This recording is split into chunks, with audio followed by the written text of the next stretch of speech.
ஆக ஒரு பண்பா இருக்கணும், ஒரு மக்கள்கிட்ட பண்பா இருக்கணும். ஒரு கட்சி தலைவர் எப்படி பேசணும்னு வரையறை முறை செய்யணும். அதை விட்டுட்டு வாய்க்கு வந்த மாதிரி சொந்த பிரச்சனைகளை வேணும்னே திட்டமிட்டு ஒரு தவறான கருத்து. இதுக்கு எனக்கு பக்கத்தில் பல கோடி ரூபாய்க்கு எங்கேயும் மில்லு இருக்குதான். எங்கள் சம்மந்தி ஃபேக்ட்ரியா, அவர் எங்காச்சும் சண்டை பண்ணி விட்டுறாத.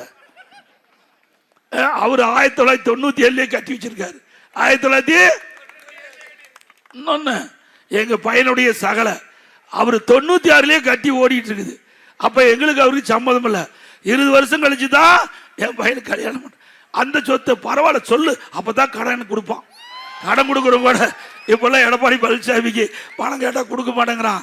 இந்த ஃபேக்ட்ரி இன்னும் 2 ஃபேக்ட்ரி சேர்த்து சொல்லு, நல்லா இருக்கு. ஏன்னா நமக்கு அப்பதாங்க பெருமை. ஏதாவது ஒரு 4 பேருக்கு கடன் வாங்கி கட்சிக்காரன் கொடுக்கணும்ல. நீ ஓட்டு வீட்டுல இருந்து எப்படி பங்களா கட்டின கோபிச்செட்டிப்பாளையம் தெரியுமில்ல?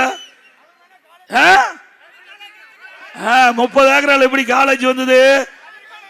கதிர் காலேஜ் எப்படி வந்தது? என்ன மரம் காய் காய்ச்சுதா, பறிச்சியா? சொங்காட்டியன் அவர்களே, நான் வடக்க தேவை, உனக்கு வயதுக்கு தகுந்த மாதிரி பேச்சு தேவை. என்னால விசில் அடிக்கிறது போனா அப்படித்தான் பேச்சு வரும். பேச்சு இருக்கிற இடத்துல இருந்தா நல்ல பேச்சு வரும். ஆனா இடம் மாறுனா அதுக்கு தகுந்த மாதிரி தான் அந்த கருத்து வெளிப்படும்.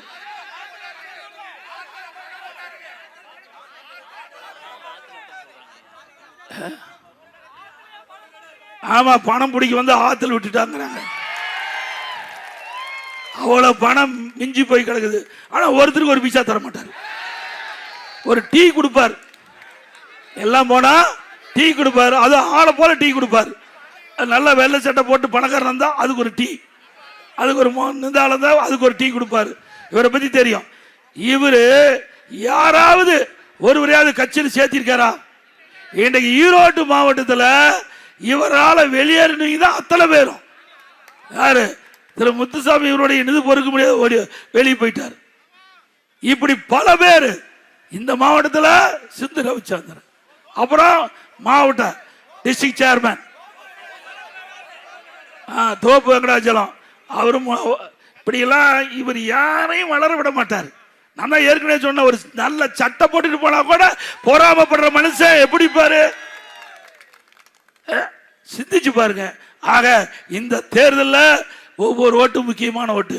இப்படி மக்களை உதாசனப்படுத்துகின்ற மனிதர் தேர்தலில் போட்டிடுறாரு. அவருக்கு வாக்களிப்பீங்களா? நல்லா சிந்திங்க. நான் விளையாட்டா சொல்லல.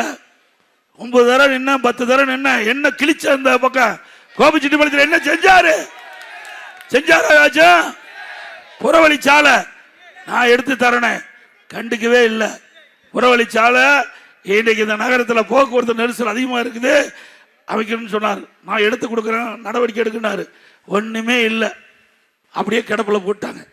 அண்ணா திமுக ஆட்சிக்கு வந்தா கோபிச்செட்டிப்பாளையம் இன்றைக்கு பிரம்மாண்டமான பகுதி ஆக்குவேன்.